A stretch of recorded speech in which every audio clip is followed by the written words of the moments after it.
really good.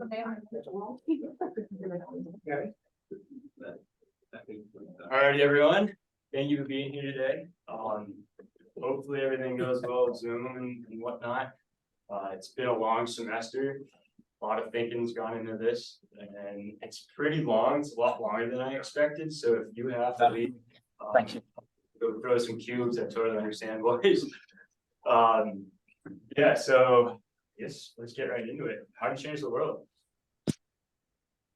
So my entire life, thought really I think really deeply.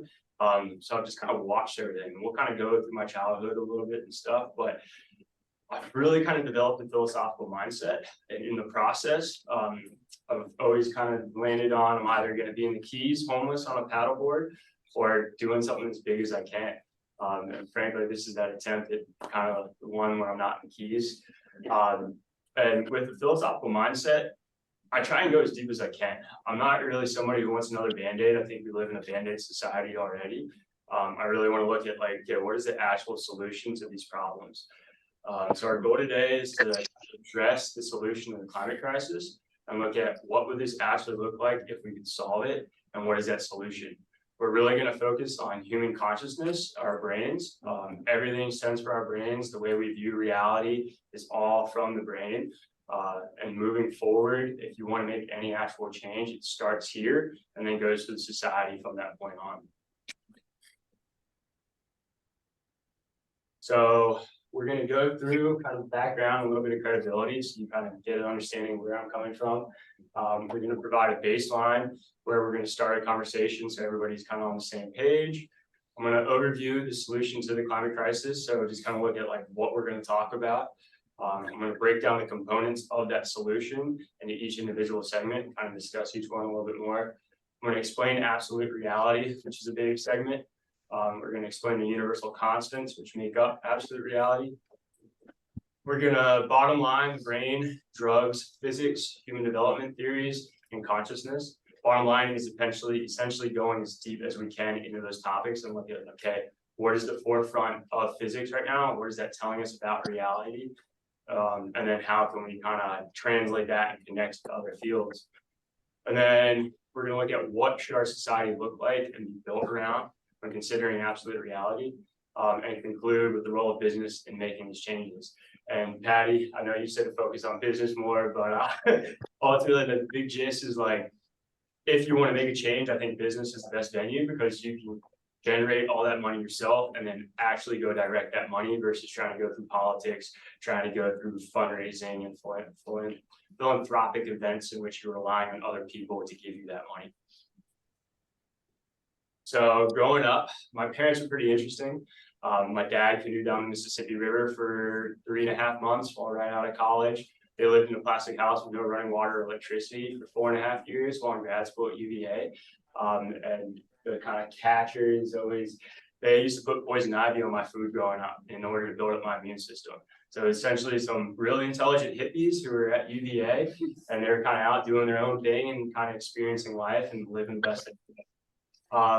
Kind of grew up really in tune with nature. We lived on 10 acres out in Nelson County. Our favorite game, the two boys and I would play, was basically just chase with one of their dogs. So his name Jenna. She was like a rabid black lab. And she would chase us down, tackle our ankles, and start chewing on us until we bled. And that was the most fun thing in the world.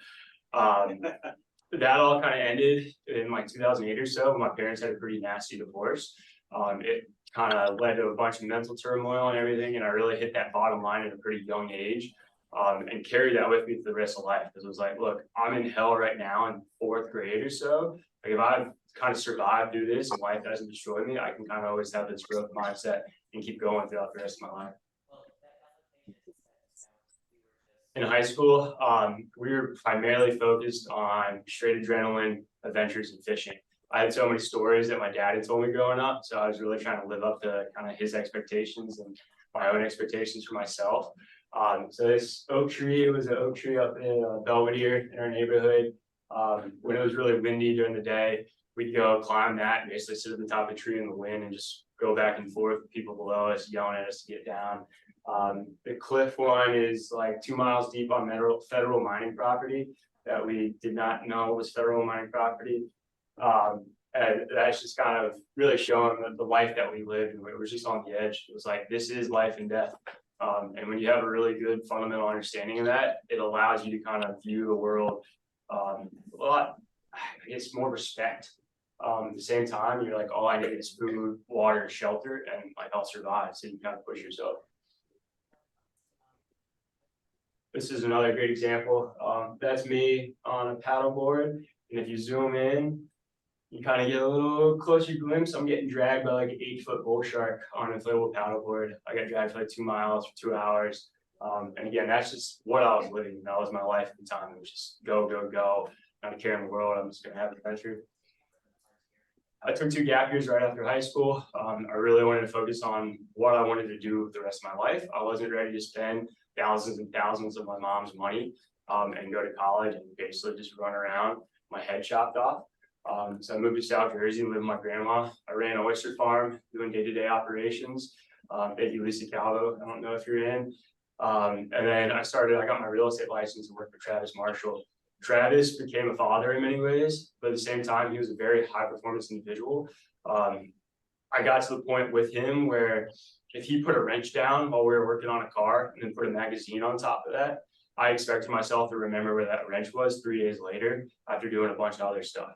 So it was just this state of hyper awareness, basically channeling that kind of life or death situation that I had growing up into actually doing stuff in the real world in business. When I came to college, I came in with a very direct mindset of I'm here to learn, I'm here to figure out my purpose, and I want a direction by the time I finish up. So in class, whereas a lot of people are focused on exams and getting a grade, I was much more oriented towards, okay, what can I learn? Take this 5% of all the material and apply it directly to my life and who I want to be. It was constant learning. From everything, learning how weed kind of affects your brain, to arborist work, metal fabrication, cutting off my finger, almost cutting that off, snowmaking, engineering, building like the wake winch and different projects, business just within business school, flow state and learning how to kind of optimize my individual performance, and then also social skills.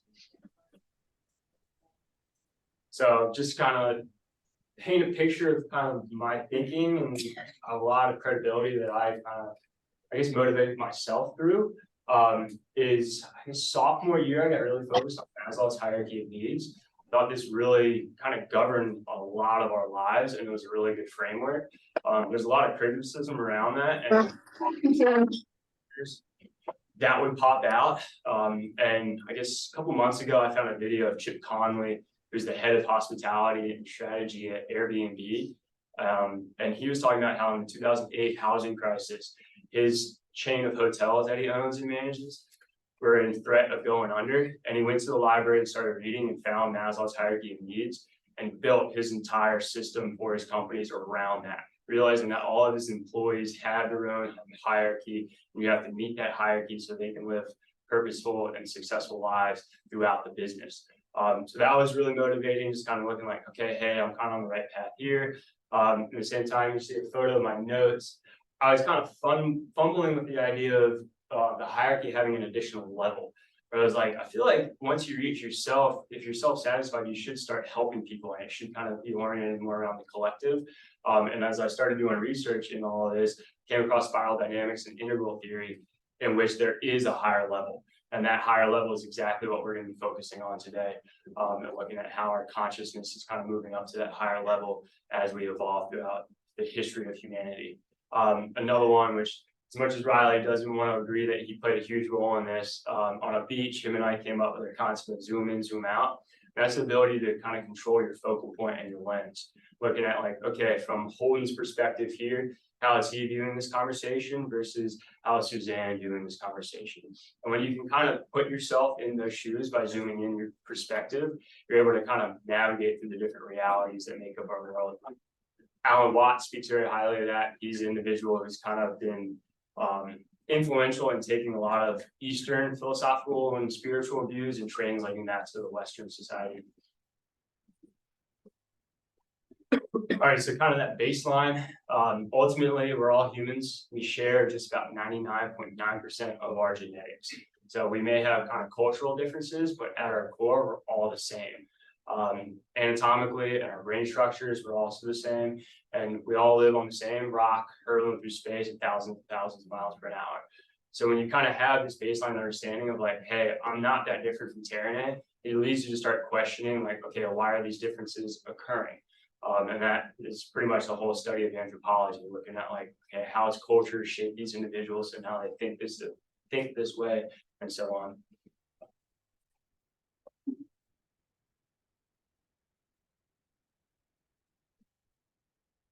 So the solution to the climate crisis is again really focused on our consciousness and our brains, and how without evolving our consciousness and the way we view the world, there will be no change. We can do whatever we want, but ultimately, if people are still going to walk down the road throwing trash in their neighbors' yards, we're not going to be able to stop that, and there's going to be no fundamental change. It's a global problem, which requires a global view and a global response. So to solve the climate crisis, humanity once again recognized that it's nature and humans on this earth. We're not separate, we are the same. We have to live in harmony with nature. We have to view it as one whole unit and recognize our connectivity. In order to recognize that our wholeness with the world and live in harmony with Mother Nature, we must evolve our consciousness from a tier 1 level of unconsciousness to a tier 2 level of unconsciousness. And we'll address that later in different conscious developmental theories, and kind of throughout bottom line and different topics, we'll look at evidence that's supporting how we're supposed to be evolving our consciousness. To evolve our consciousness, we need to self-actualize and move up our own individual pyramid in Maslow's hierarchy. And then once we've kind of self-actualized, we're able to start expanding and move past the individual unconscious to the collective unconscious. In order to self-actualize, we need to live in absolute reality. Absolute reality is looking at this is a blanket reality. You can't be living in your own little world all the time and just kind of running through like a bull in a china shop with nobody correcting you. You'll never adapt through life doing that. And then to live in absolute reality, we need to build our systems and our society around absolute reality and the universal constants. Universal constants, which we'll talk about, are kind of moderators to allow you to work through different realities and understand the broad picture. So as I mentioned, the climate crisis is a global problem, and global problems are problems that affect everybody in the world, every single aspect of life, from an ant up to an elephant. They can be big, like the climate crisis, or they can be really small, like anxiety levels increasing. Some examples include the climate crisis, mental health, poverty, physical health as well, gender equality, and human rights.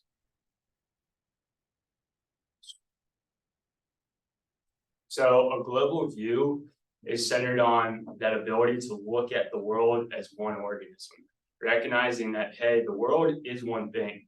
There's a great quote, and I'm not going to be able to say it exactly. One of the astronauts went up to space, and he's like, when you look back on Earth, you have a very incredible realization and epiphany that's like, that's one thing.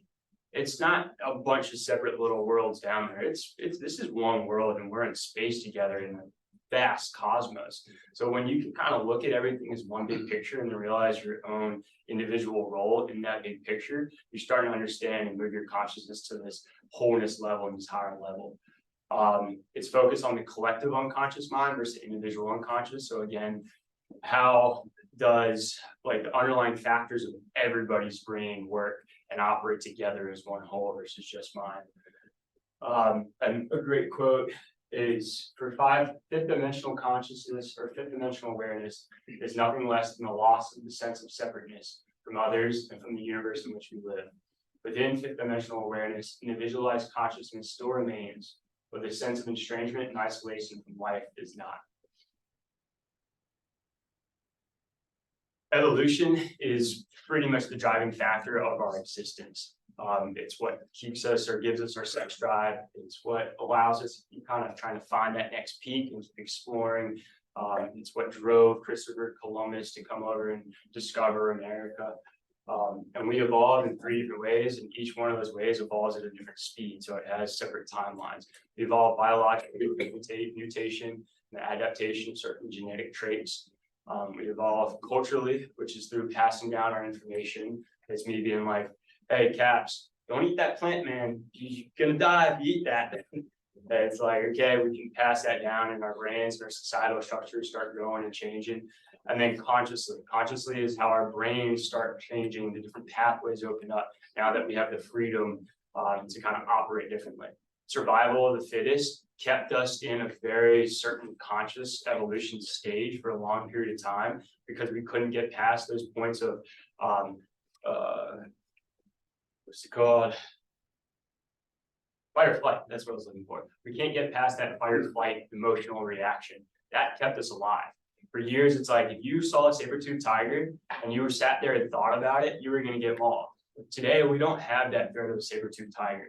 We don't have to respond emotionally without any logic and any thought. We actually can take the time to think about it and address the problem at hand. Claire W. Graves, who's the founder of Spiral Dynamics, has a just kind of cementing quote where he's just saying how he believes that higher levels are better than lower levels, and that the prime good of any society's governing figures should be to promote human movement up the levels of human existence. If we stay stagnant, our world and our universe will change around us and we'll go extinct. So what happens with every species, if the species can't adapt fast enough, they go extinct. Most species are limited to biological evolution because we can communicate and can pass down knowledge culturally. We're able to evolve 3 different facets at 3 different speeds and keep up with this changing world. So conscious evolution, again, is going to be our main focus. It's the process of changing your cognitive states in response to your environment.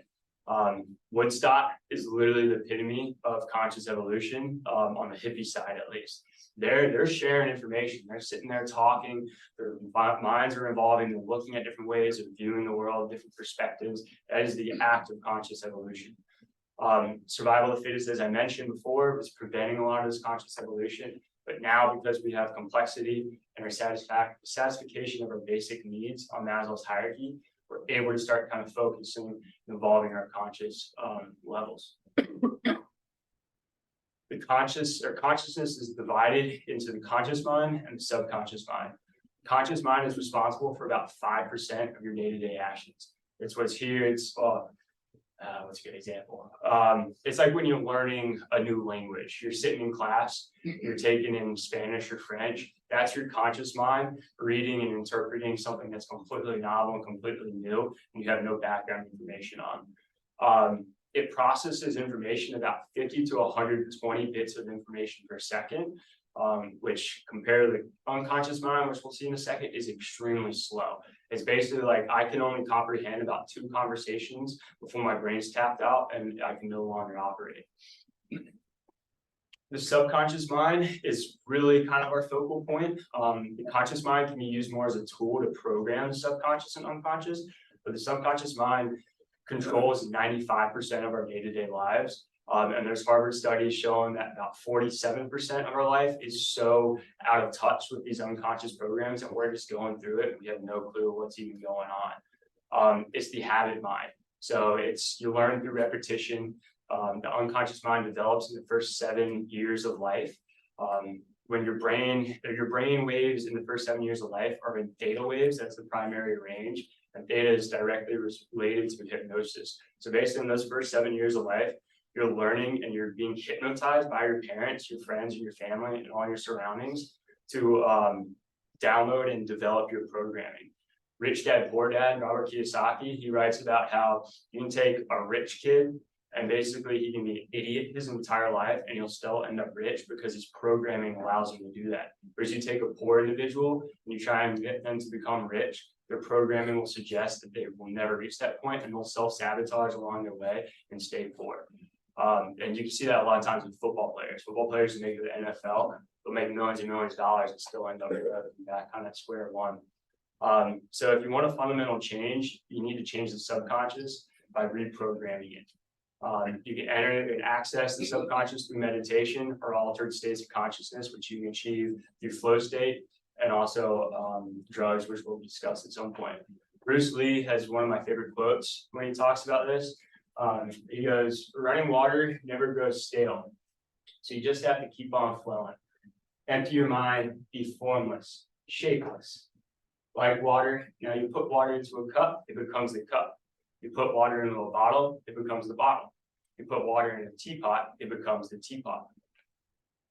Water can flow or it can crash. Be water, my friend. He's directly talking about the subconscious mind. If you go through your life as you're programming in the form of a cup, and you start getting into situations that are bottle situations, you're never going to fit. You have to adapt. You have to change your unconscious programming in order to best flow throughout life.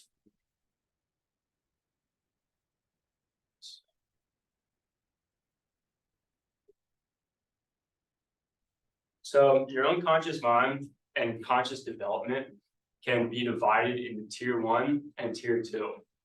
Tier 1 is that Maslow's hierarchy of needs, which we'll discuss in a second here.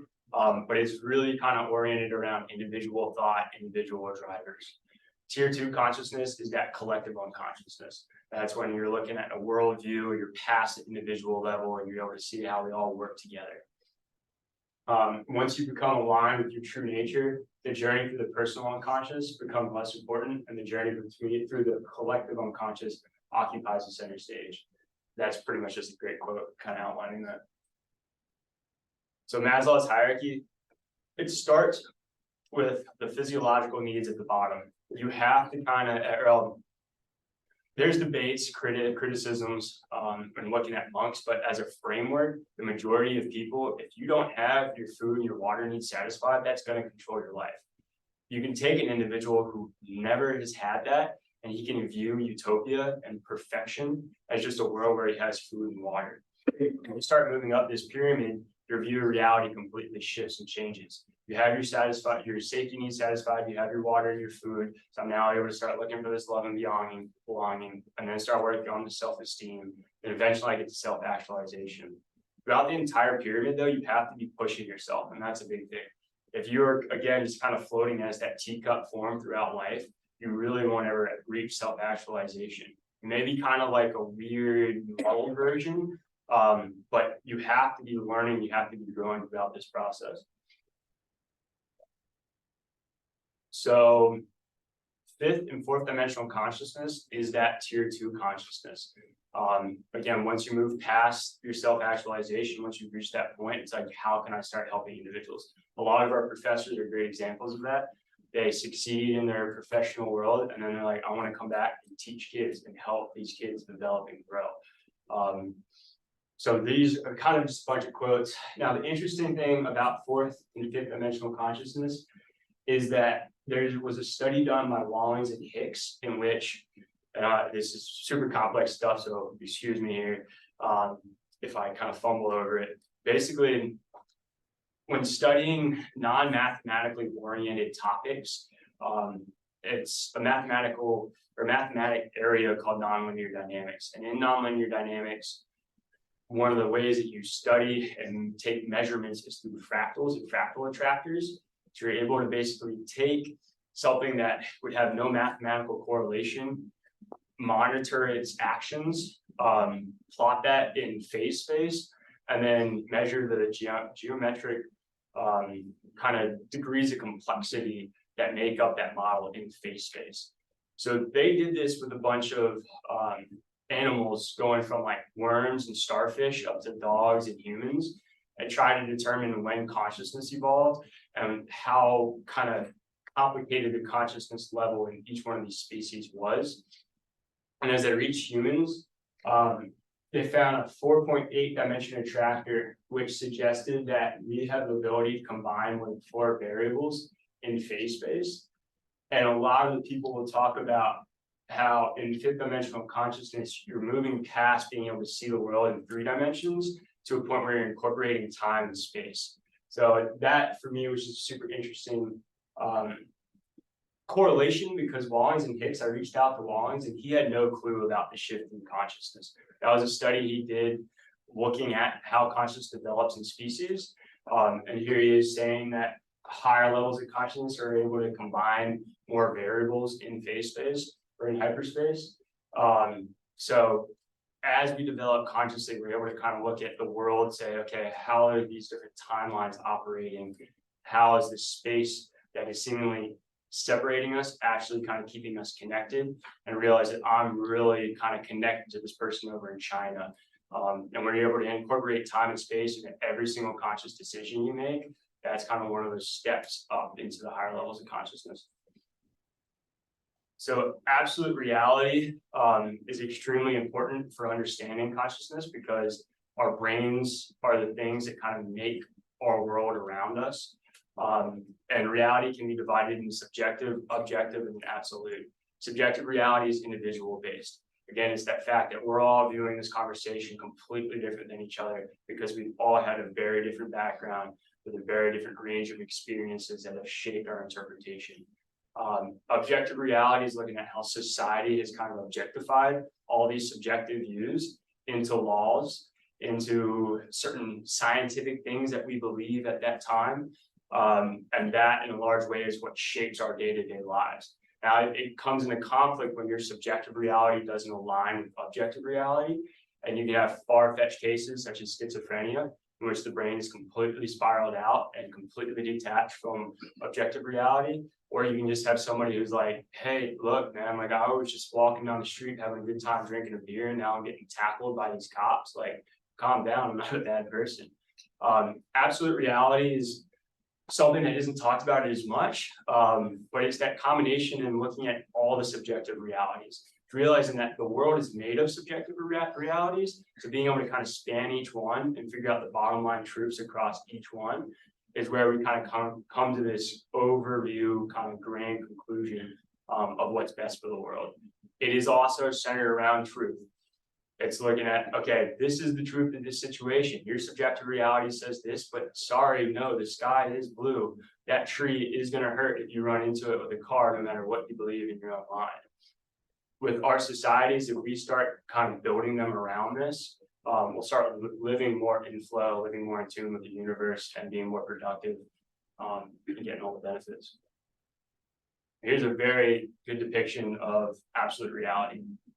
They call these elephant paths, and it's just looking at how society built this staircase, but humans are like, no, I don't want to do that. I'm going to go walk this way. Campuses such as Michigan State and University of California, Berkeley have designed their campuses around this principle by waiting like a year to see where people walk and then putting the sidewalks where they've walked. Again, it's just looking at like, if we want to be as most efficient, as productive as a society, let's just listen to people and let them decide instead of making a group decision for everybody that's not actually taking into account everybody's own individual views.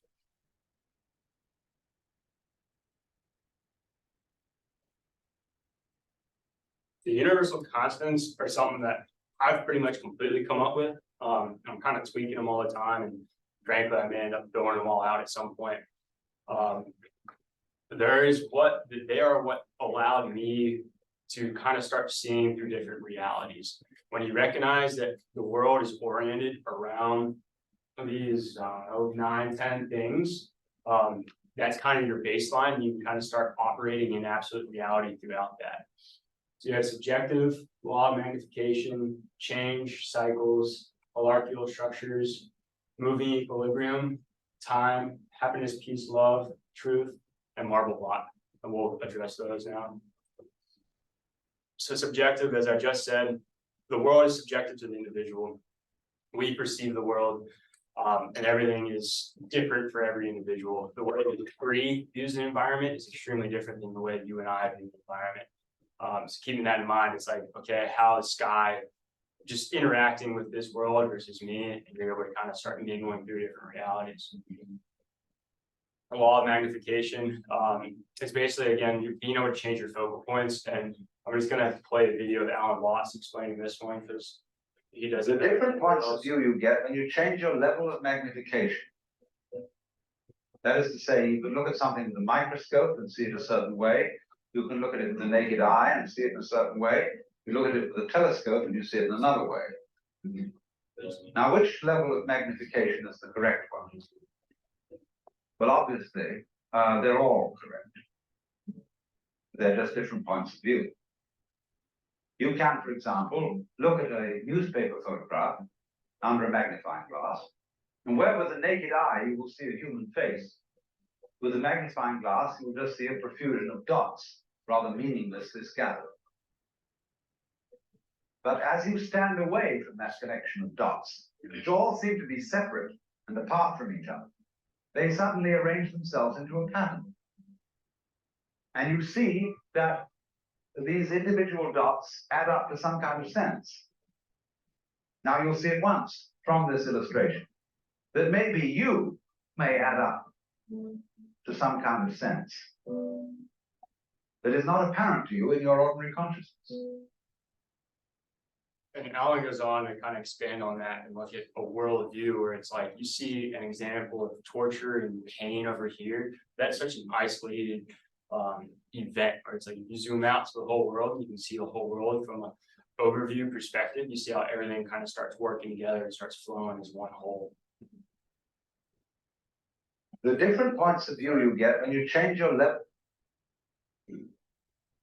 Change is ever present, something that we're never going to be able to escape, but for some reason everybody fights it and everybody hates it. It's uncomfortable. It's what is actively making you grow as an individual, which is uncomfortable. When you're in the gym and you're trying to kind of reach a max peak point, you have to change your body, but it sucks. It's painful to push yourself in the gym. We have to do that consciously as well, and recognize that if we're never going to be able to escape change, we got to build our societies and our structures around change and make them flexible to work with change. Hierarchical structures and systems. So this will interconnect to chaos theory and systems theory in physics, but this is looking at how the world is organized into systems, and all the subsystems are ultimately independent. So that means that each system can kind of work in conjunction to each other, but there's also no necessary hierarchy. That's looking at Maslow's pyramid and realizing that every individual is subjective and can move throughout that pyramid at their own speed, at their own time.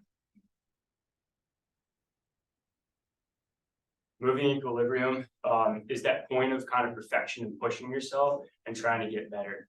That's what we're doing as a species in our world. We have to solve our problems. We have to keep kind of moving that line of perfection farther and farther down the road. In the gym, like I said, with the bench press, you do that. You come in week 1, you're only able to bench the bar for 10 reps. You come in week 3, your line is moved, you're now able to put 15 pounds on that weight. By pushing yourself and moving with your progression, you kind of move that line, and that line is constantly chasing, or we're constantly chasing that line. Time again is subjective, it's ever present. That's why the line is moving. We're never going to be able to escape time. You have to be able to look at time through a different lens. Jamie Wheal has a great quote where he's like, anatomical man, when looking at the existence of Earth, shows up at 4 seconds to midnight if you stretch it out over a 24-hour period. We're so young as a species, and keeping that in mind too is like, we have so much to learn. Like, let's start learning, let's start going. We don't know anything, so let's throw it all out the window, because we got an eternity in front of us that I want my great kids to be able to experience and live. And it's not space. Sorry, you're over here arguing that the Earth is like, we're going to leave Earth and go find a home in space. No, this place is perfect for us. Happiness, peace, and love. Life is better when you're happy. It's peaceful when you have love. You want to argue about that one? Talk to me later. Marble block. So that's that fundamental understanding that we're all the same, that your age of experience is what shapes you into who you are now. And keeping that in mind, that is what allows you to be like, okay, why is Sheila having this reaction to this conversation? What is causing this? So we're both humans, we're both talking about the same thing. Then how did she get to this point over here, or I'm at this point over here? And then you can kind of meet in the middle and understand both perspectives. Okay, so we're going to start kind of diving into some of the topics, just showing kind of concrete evidence through science that kind of support this stuff. So the brain is ultimately the foundation for everything that we've talked about. It's how we view reality. It's how reality is constructed. Many people kind of make the analogy of the brain being locked inside a dark box, which is our skull. It has no actual contact with the real world. It provides stimulus through our senses, and then through bottom-up processing, it kind of interprets that stimulus and creates a depiction of the world around us. And that depiction is then kind of verified based off of past experiences through top-down processing. And we kind of come to a conclusion about something that has occurred without actually knowing how that thing has occurred. That kind of results in this reverse inference problem And scientists are constantly looking at like how we can kind of get around our brains, depicting a world that, basically making up a world, making a hallucination of the world based off of a bunch of stimulus and senses. Again, it's limited because we're only able to consume about 50 to 120 bits of information per second within the conscious mind. The brain is divided in that conscious and subconscious, and your conscious mind plants the seeds and your subconscious mind lets them germinate and grow. So as you operate, as I mentioned earlier, the subconscious is what's controlling your day-to-day life. And if you want to change the subconscious, you have to use the conscious part of your mind to make those changes and rewrite the programming. With the brain creating reality, drugs are super interesting because they create an altered view of reality. If you take a drug, I could go view this tree in like, I don't know, however many different drugs there are. It's the same tree. The tree is not changing, but your perception of reality is. So I'm completely fundamental when it comes to this, where it's like, who is to say that drugs are bad? In a lot of ways, drugs have been oriented through religion and through alcohol and nicotine corporations to be like, hey, these drugs over here are bad for you because they make you want less alcohol. It's like, wow, that's kind of interesting. And this is the really cool part is within physics. We have this concept called particle wave duality, in which subatomic particles exist as both a wave and a particle at the same time, and they don't collapse into one of those forms until we observe them. So as we'll discuss in the physics thing, when I'm observing anything, it's going to appear one way simply because I'm observing it. Whereas if you observed it in a different way in physics, it may appear differently. One of the things that I'd like to question with drugs is, are they kind of breaking down the barriers that prevent you from seeing the world as it actually is? Are they allowing you to kind of see the world through this particle wave duality and actually have an accurate interpretation? And I haven't been able to find any studies on that yet. The really weird thing is that when you're in an altered state of consciousness, at least certain altered states, you'll see things and they'll vibrate. So it's like on a fundamental level from string theory, we understand that everything is composed of these little little subatomic strings that are constantly vibrating.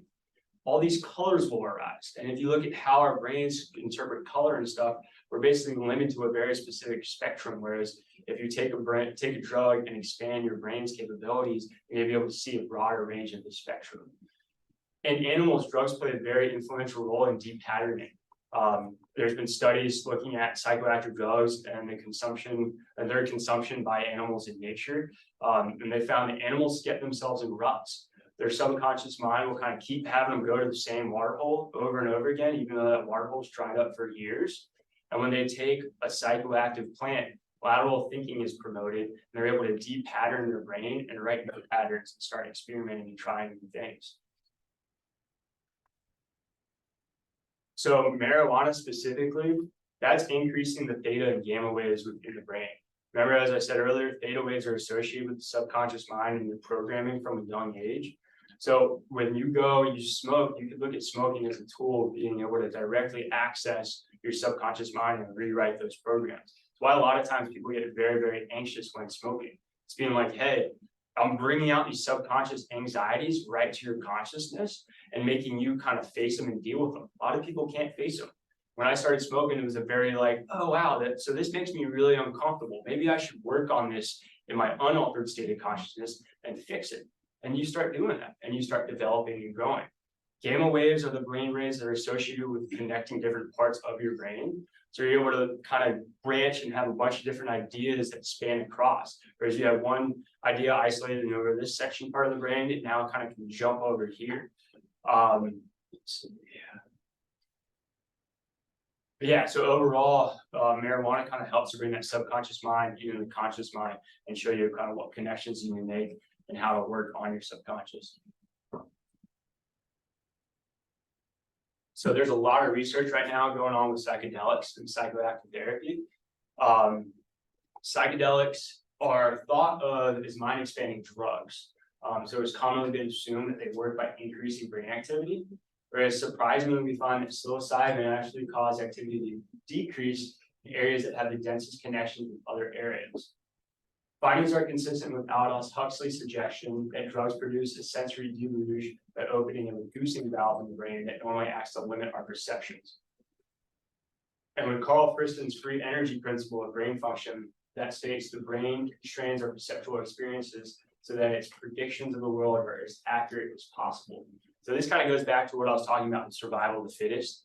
For a long, long time, we had to have survival of the fittest base level kind of consciousness. Drugs are allowing us to kind of move past that. In research by John Hopkins and Stanford, we're seeing that psychedelics are able to open neural pathways throughout the brain for new programming. And at the same time, reopening very critical periods of learning in which we thought you could never relearn this stuff. We thought it was a habit that once you have it cemented in your brain, you can't change it. Yeah, I guess that's just. So in physics, physics is really studying the universe in regards to mathematics and like fundamental scientific law. The modern view, or the common view on the forefront of physics of our world, is chaos theory, which is a sector of nonlinear dynamics. Chaos theory is essentially recognizing that the world is composed of subjective individuals that have great influence on things, and that every single little thing that changes could spike and create an exponential change down the line.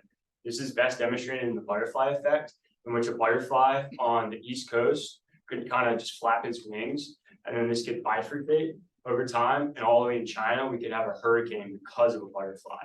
That's the principle of chaos theory. Chaos theory is ultimately unpredictable in the long run, but we're believing that it kind of operates in a cyclical basis. So you're able to kind of pinpoint specific times where this thing may occur, and kind of introduce a new variable at that point. Because there's so many variables within our world and within chaos theory, you have that mathematical, I guess, leg of mathematics called nonlinear dynamics, in which you're studying things with tons and tons of variables through fractal attractors. That's a fractal attractor. Nonlinear dynamics, we don't have computers that are able to process nonlinear functions at this point, just because of the complexity and the number of variables. One of the professors that I talked to while working on this suggests that in the next couple of years, AI may allow us to start computing nonlinear functions. But at this point, we're still able to not really understand our world because it's all nonlinear.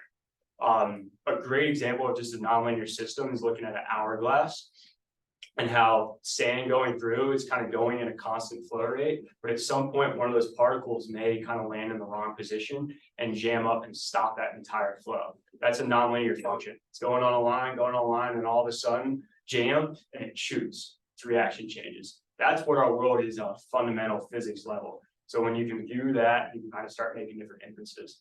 Systems theory is looking at how the world is composed of different systems, and all systems have a baseline commonality across them that allow you to kind of interpret, I guess, make kind of, again, like chaos, make kind of predictions that are based off your understanding that all systems operate similarly and together. Fractals and nesting are kind of how you study physics. Fractals, and we'll kind of have some pictures in a second, are self-similar or reoccurring patterns. They occur in the Fibonacci sequence and the Fibonacci spiral. They occur a lot in nature and broccoli. And they exhibit this nesting behavior, and that's what it's called, where it's self-similar and it's changing on size scales. Our system, and the belief is that our chaotic system that we live in is kind of a fractal. Like if you can view our entire world and the way it operates on the systematic level, it's a fractal. So it's like the same type of systems are changing, but it's just on a massive scale down to a smaller scale. So that kind of can help wrap your head around it. String theory is really the forefront of kind of unifying all the universe's forces into one mathematical equation. Einstein, that was like his whole focus, his entire life. It suggests, or they can unify all the forces of nature, but they need 10 dimensions. Right now, we're only aware of, I think it's 5, 3 dimensions of kind of space and everything, and then time, and then a 5th dimension of actual space. It's kind of hard to wrap your head around. And they're also just suggesting that there's quadrillions, if not infinite, different realities. So this is where if you watch, what is it?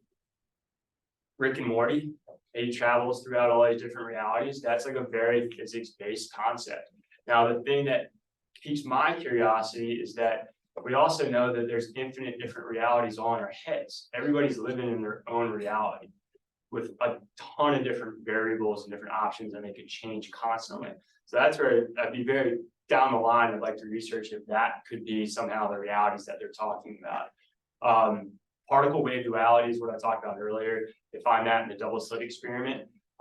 It's literally looking at like, okay, if we shoot electrons through these different splits and observe them or not, they'll behave as either a wave function or as particles. And that's directly showing us that we as the observer can dictate the reality of the situation. We can dictate how this stuff looks just by looking at it. And there's science that even goes down to the point where like we can think about it, and that'll change how these particles interact and how they show themselves to the world. It's literally like as if nature knows whether or not we're measuring it. And then that's, again, where I go to the psychedelics, where it's like, I wonder if that kind of thing is disabled when you're under the influence of psychedelics and you're able to kind of see this particle wave duality in its true form. And then Heisenberg's uncertainty principles kind of look at the same thing, where it's like these particles are existing in a wave format, and it's constant. We can't pinpoint or know what this particle is doing at a specific time. And when we do observe it, we don't know anything else about it at that point, and the wave collapses. So it's basically just showing us that our reality is subjective to the user, but on a physics standpoint, down to the fundamental understanding mathematics of our universe. These are fractals, and these are some of those patterns that are emerging in chaos. So lots of plants, snowflakes, the nautilus shell in the top right corner, snails, lightning. A lot of these things are fractals. It's a recurring pattern. Some of these patterns within society and the systems can be pinpointed in Strauss-Howe generational theory, which is looking at how over the course of about 100 years, 4 different turnings happen. And in each one of these turnings, certain characteristics arise. Right now, we're in the crisis turning, or we're in the crisis turning, which is really interesting too, because it's like all of our systems within our society are being questioned, and we're trying to figure out a new agenda or a new explanation for their existence and how all this operates. Fibonacci sequence is a great example of one of these patterns kind of reemerging constantly throughout nature and throughout the world. And Kevin, please correct me if I'm wrong at any point. But so the Fibonacci sequence is basically looking at how you can take a number and you add that number plus the next number together to get the next number. So it's like 0 plus 1 equals 1, 1 plus 1 equals 2, 2 plus 1 equals 3, and so on. And as you reach higher and higher levels, when you divide those numbers, you get a ratio of about 1.618. As you can see here, 377 divided by 233 equals 1.168. And that ratio is found throughout the structure of the dragonfly, throughout our DNA. Like, this is a fundamental mathematical, I guess, ratio and sequence that is found through everything in nature. Nautilus shell, hurricanes, the spirals of our cosmos, which just poses a lot of interesting questions. So like, okay, if this is a fundamental thing, how much more can we expand on this?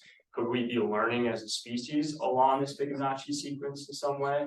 How should we be designing our buildings and our cities based off of the Fibonacci sequence? So it just poses a lot of thought. Some examples of the Fibonacci spiral in nature. So human development is one of the things and one of the studies that really drives a lot of this stuff. And we're going to look at Maslow's hierarchy, integral theory, spiral dynamics, Brockenbrenner's ecological systems theory, and Strauss-Howe generational theory. I'll throw the map up at the end so you guys can look at it if you want. So spiral dynamics is taking that kind of initial Maslow's hierarchy, which is the brown survival instincts, up to the humanistic egalitarian level, and then adding those last 2 levels. The last 2 levels are that kind of like cosmic centric focus and looking at the world as a whole. Rothenberger's ecological systems is looking at how kind of we interact with our social systems around us. You have levels going from the microsystem out to the chronosystem. And again, interesting how the chronosystem is incorporating time into that last level. But this is a great representation of just the systematic orientation of our world and how we kind of operate. And you can see how each one of these systems is impacting the other systems.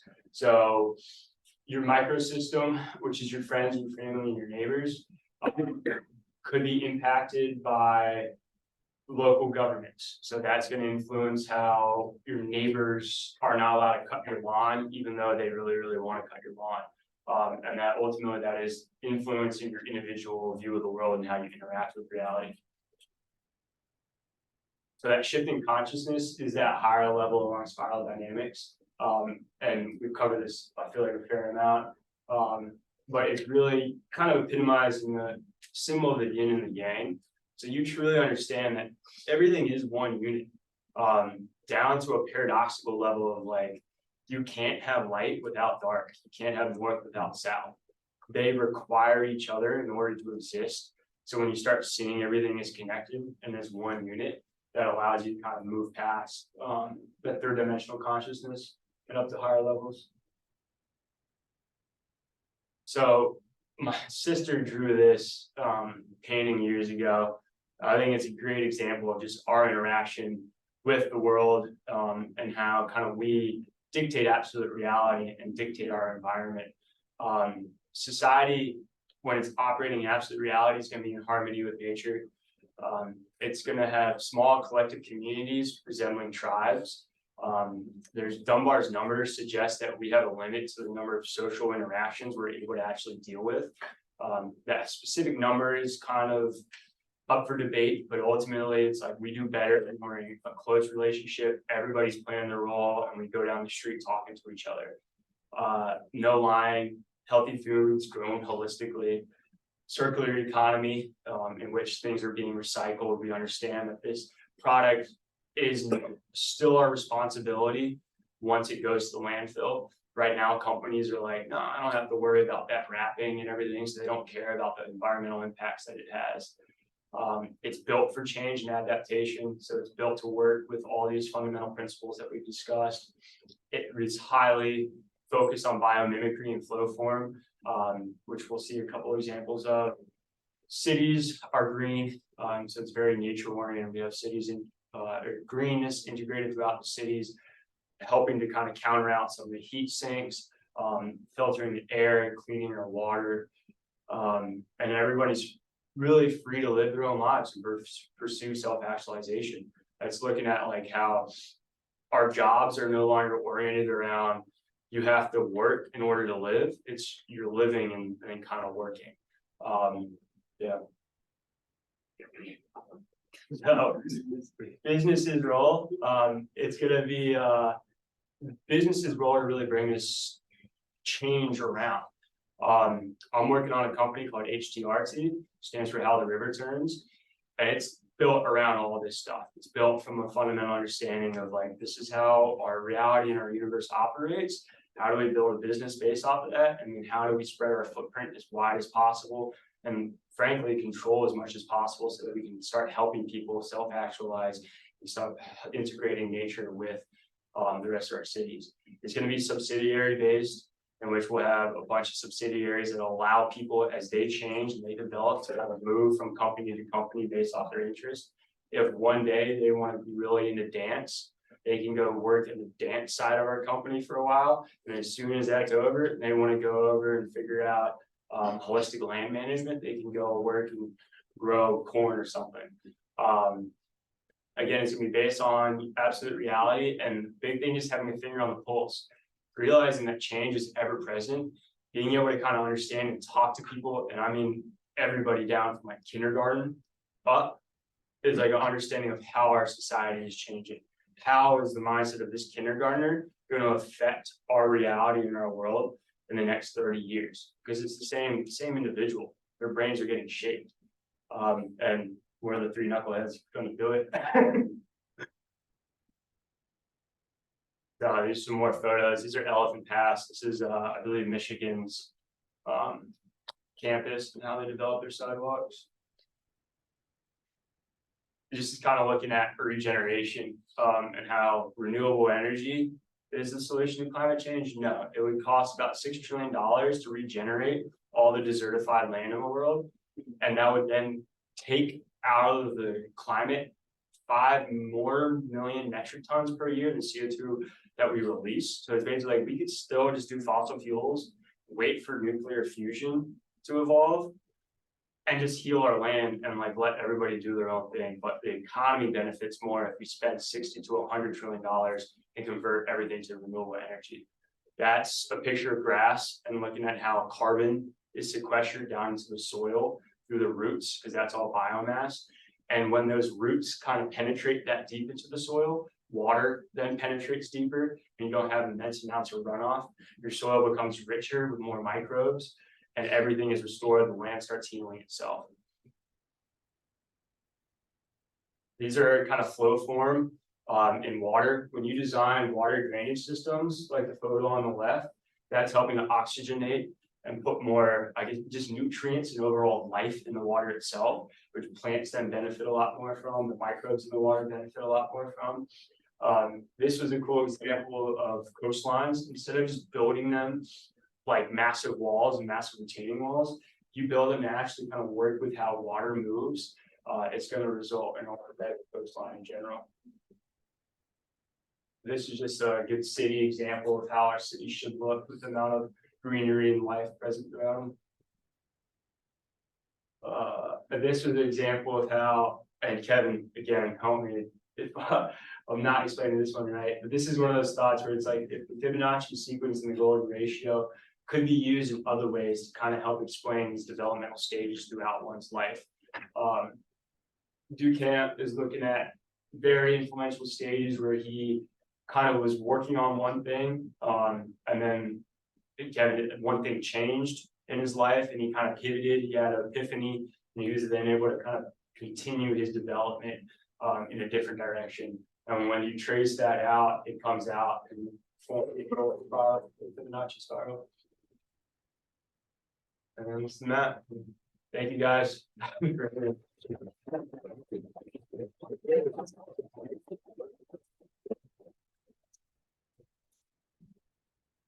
All right, there's got to be questions. It's a lot, yeah.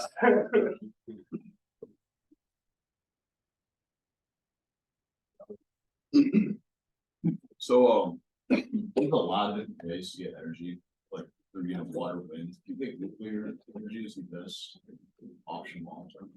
No, I think there's probably going to be some other advancement. I just think opening up new wounds in Earth in the form of copper mining and lithium mining is just moving that band-aid to like a completely different band-aid. If you look out like 200 years or so, I don't think that's going to be sustainable. And ultimately, lithium is a pretty sure non-renewable source as well as copper and stuff. Like we have a finite amount on Earth. And that's the foundation for renewable energy. So the beauty of chaos theory is that like you just have to keep doing the best path, and then as soon as a new better path emerges, that's the path that you take.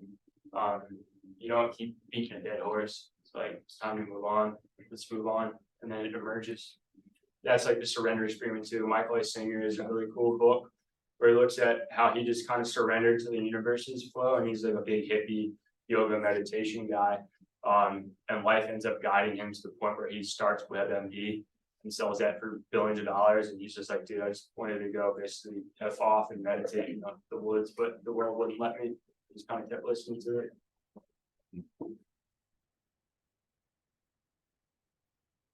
When you're talking about like absolute reality, you say obviously like our brains are sort of like fabricating some sort of either, illusion or whatever like our reality is like the absolute reality more or less like trying to take into account like looking at a problem through the lens of everybody collectively to try to get the closest thing possible to an absolute reality by taking into account, differences in culture, opinions, whatever. Yeah, that's exactly it. It's what are we all living here? And like, if we could all share the same view, well, that one view, and that's why it's super complex, because it's like every single person's view is different.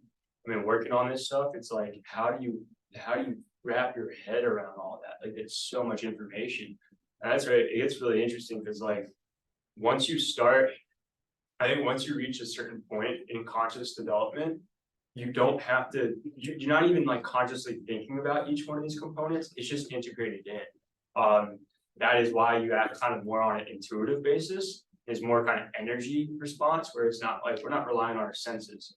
Like, you can kind of read a conversation, I can read how, when these two are ticked off at me, like, I know. You don't have to say what it is, and that's what it is. It's operating more of a like, you just know.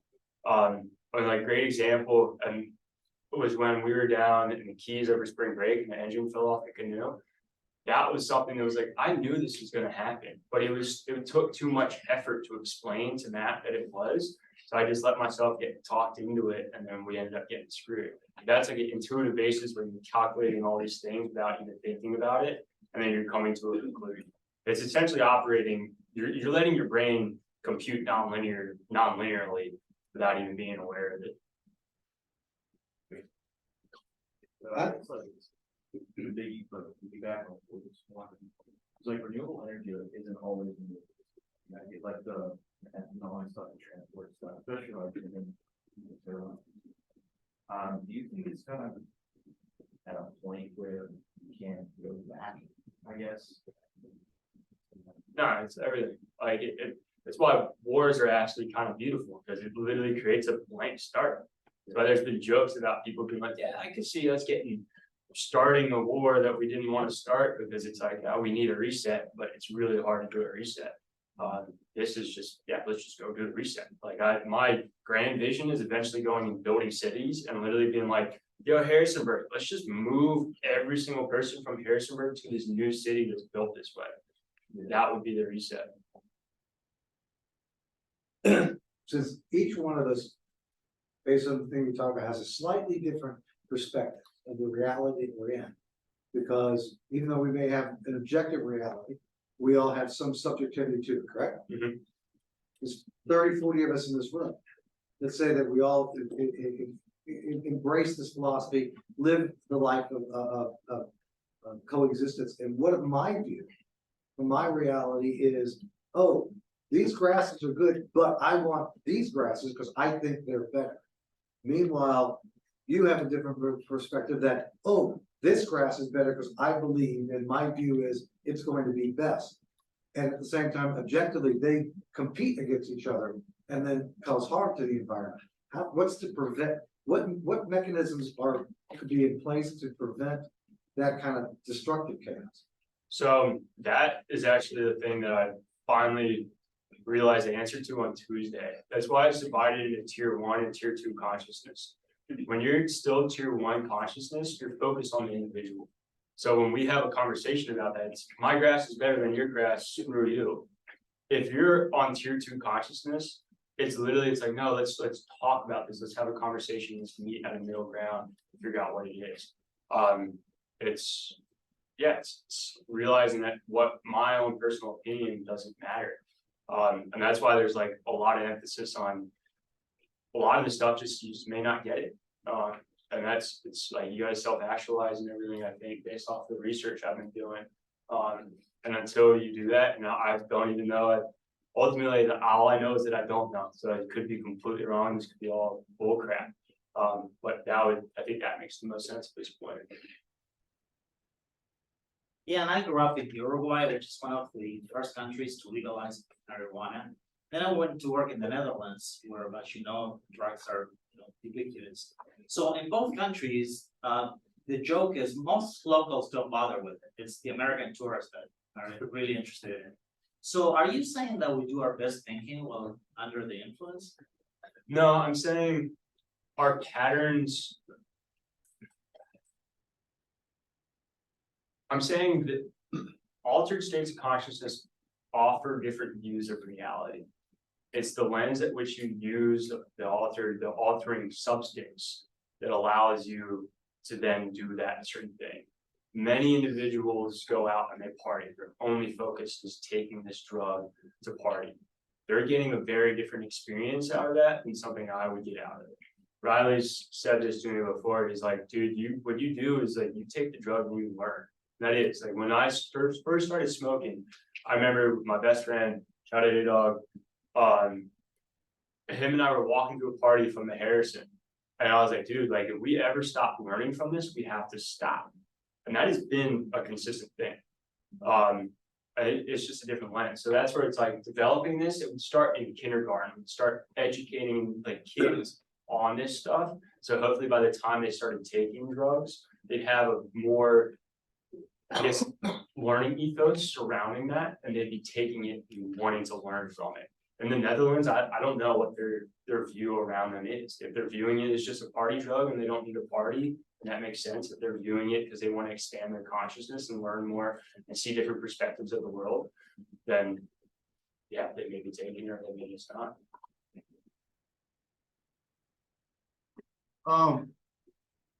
A lot of, like, from my understanding, a lot of this could be implemented through like, or would be implemented by adjusting the way people think. What's the method to change that? How do we get from point A to point B? I mean, my plan is, again, business. Get as much money as possible, and then literally go, like, certain companies will have their own schools. I think Elon Musk is trying to do that with Tesla or something like that. So start small, start doing private schools, get kind of proof of concept. They have, what's it called? They have specific schools that are kind of oriented in this way a little bit, where it's like giving kids kind of more freedom to design their own learning process. And from everything I've heard, those have been pretty successful, and you guys may be able to correct me on that if I'm wrong. But yeah, it's pretty much get as much power as possible and then go design a city and then change the education structure so that it's teaching you how to be your own individual to the best of your ability. I think if you look back at how education was originally formed, you get back to like Rockefeller and like Carnegie and them all, literally building our education system so that we'd all come into the economy and generate money for the economy and generate money for the individuals to control the economy. Ross? So you talked a lot in the last few minutes about change being a process of something new. We have a significantly established infrastructure globally. In your survey of all these different systems and strategies, it seems you're talking about changing consciousness is key to moving society in a direction and salvaging, regenerating the future of what we have. So climate change is obviously one of many wicked problems we have in society, and we have great disputes and discrepancies among many thought leaders about whether it's even a legitimate problem. So in your view, after studying all this, is there a pathway that people are missing that will get us moving collectively in the right direction? What do you mean by pathway? Is there a way to bring people together and unite them with a greater consciousness so they can then translate that to action? I mean, so that's what, like, looking at, it's happening. The way I've always viewed this is, like, when we first really came down and like hammered through like how we were going to solve climate change, I drew a line in the sand and I stood on the side of Mother Nature, which was the Atlantic Ocean at the time, and faced Riley and was like yelling at him, basically defending Mother Nature and our side. And I was like, look, there doesn't have to be one path. A war is won by a bunch of individual tanks going and fighting and pushing that front line. I just have to be my own tank doing my own thing. And the thing is that's really cool is we had a meeting 2 weeks ago with the STAR Initiative group, which is humanitarian-based work, and they're all on the same page. They see it through a different lens, but they're like, consciously, we kind of have to start preparing these individuals for the climate crisis. And the weird thing and like about this stuff is the framework isn't really there yet. And I'm hoping that this has almost developed that framework, and that'll now give people who are working in their own sectors on this movement and are driving their own tanks a little bit more of a direction in the path. But it's so young and it's so new. Like we're finally waking up to the fact that we have a crisis. We need change. Yeah, and if it's a chaotic system, which it is, then I don't need to worry about it. I just keep doing my thing and something new will pop up in 10 years. We'll be like, cool, all right, this direction. Excellent. You talked a little bit earlier about how, with chaos theory, AI will eventually get to the point set in a couple of years in thinking, where you'll be able to actually solve what's going on, and what's going to happen in the future and predict that. Do you think it'll get to a point where, like, kind of the universe is solved? You can kind of just predict what's going on. No, I mean, computers, maybe quantum computing, it'll never actually be able to predict the complexity of our universe. It's like, if you wanted to,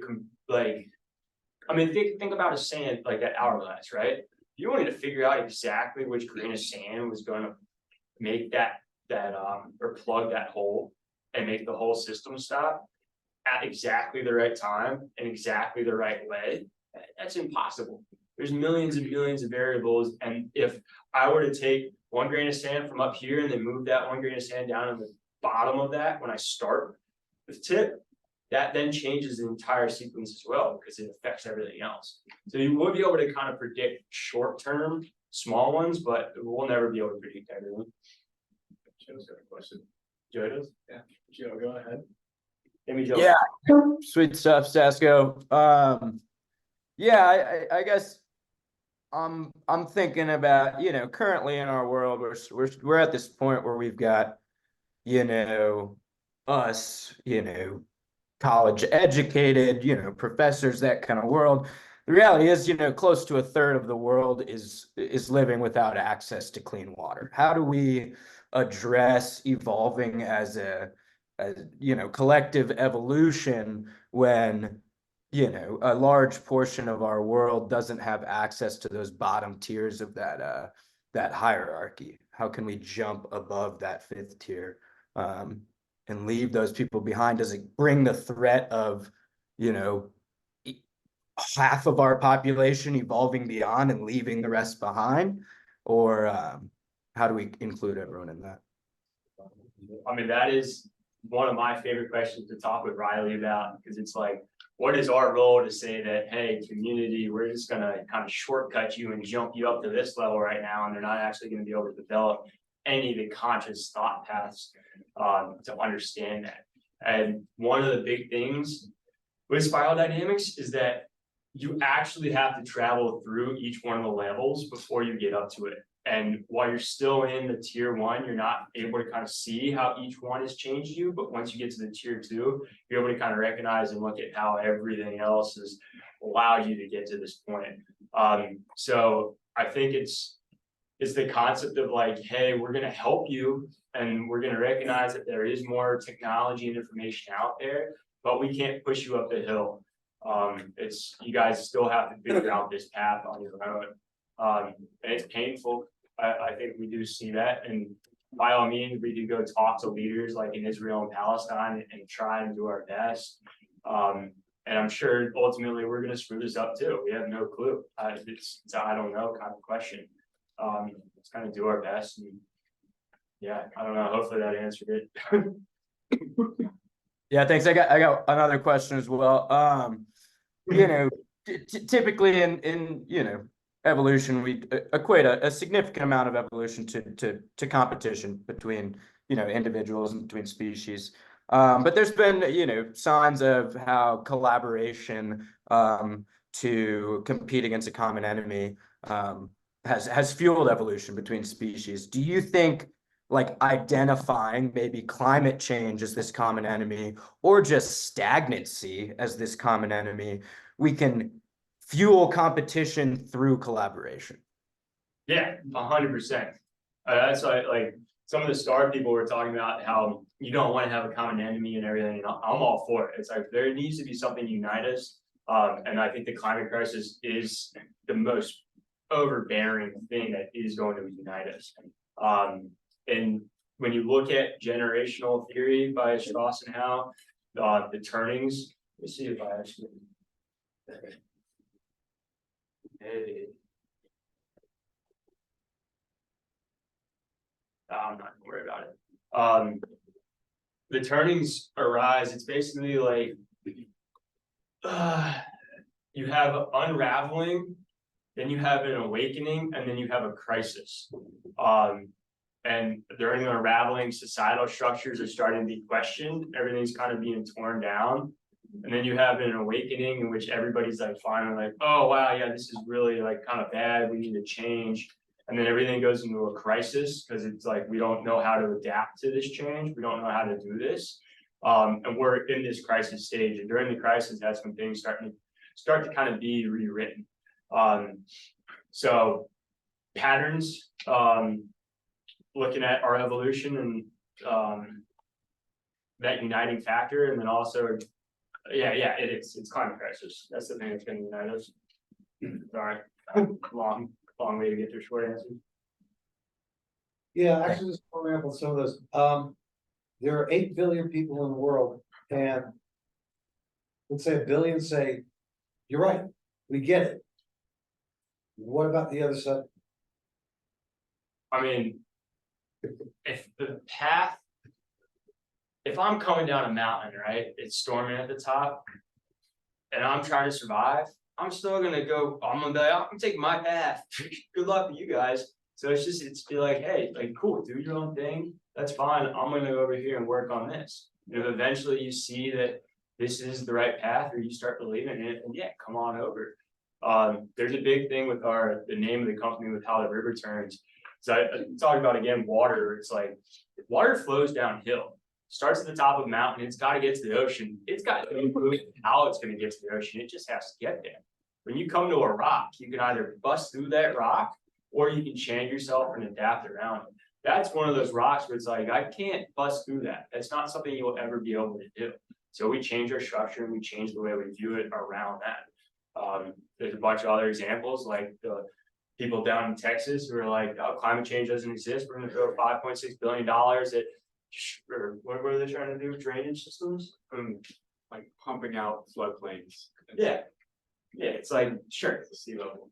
Pumping out floodplains for $5.6 billion. We're just recognizing that this is not going to stop and keep going. Well, I'm not going to convince them. So screw Texas. Don't worry about Texas. We'll make my own $5.6 billion. You centered that around business as a solution. So if we exist past in the tier 2, where you and we can have a conversation about which grass is better. In the modern era of capitalism, business is largely, well, the success of corporate is largely distilled down to specific people making decisions in a large army neighborhood.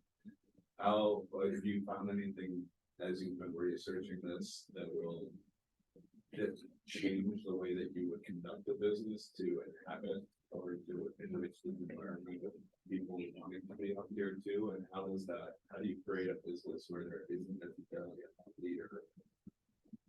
So Ruben gave me a book called Everybody Matters.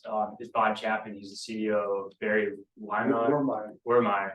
And they're basically, he kind of goes through his path of getting the company and then having these epiphanies where he's like, damn, like everybody is actually their own individual, their own kind of experience.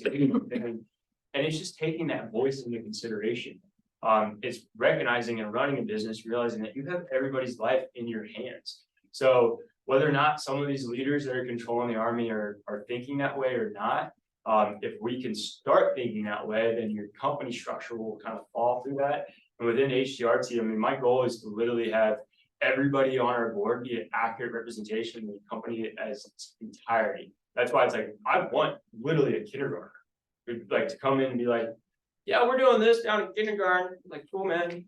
And they're like, that's that. But then like also our maids and like our cleaning and our maintenance workers, like everybody has a say. So like, it's like when we're hiring a new CEO, it's like, hey, maid from over here, like, what do you think about this guy? Do you like him? Do you think he's going to be a good fit? And if she says no, then it's like, gone.